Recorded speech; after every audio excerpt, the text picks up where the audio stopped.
Today, I shall discuss to you our first lesson in reading for the pre-elementary. We will start with the sounds of the vowels. And for the part 1, I will discuss the short vowel sounds of A and E. Get excited! We will start with the sound of A, or short A sound. The sound is A. A.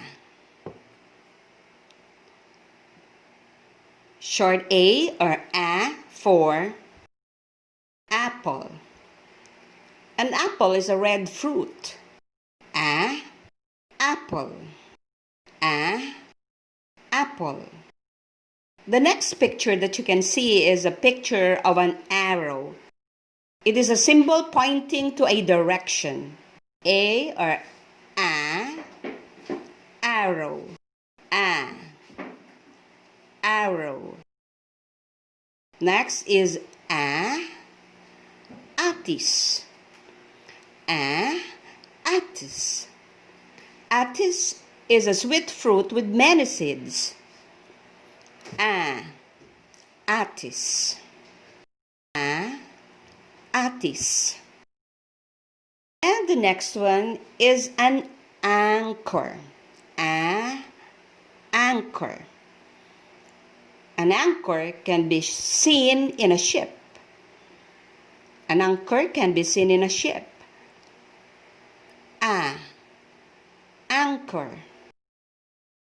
And the last picture for the short A sound, A, is a picture of an ant. An ant is a small insect. A, ant. A, ant. And now let us proceed to the next vowel sound. It is short E sound. The short E sound is E. E. E. E for elephant. Oh, the kids are familiar with elephant. An elephant is a big animal with long nose. An elephant. Elephant. Next is a picture of an egg. Again, it starts with the short E sound, which is E. E, egg. A delicious breakfast. E, egg. Next, we have an electric fan. We use electric fan to ease the heat. Electric fan. E. Electric fan. Electric fan.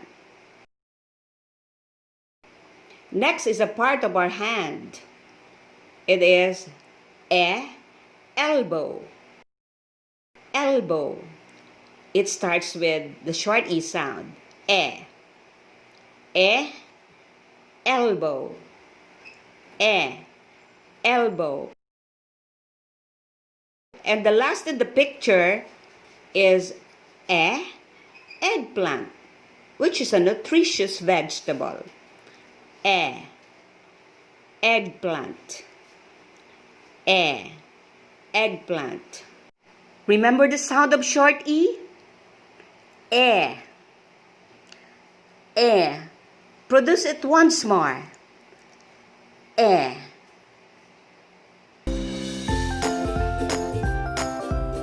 remember the sounds of short A, and the sound of short E,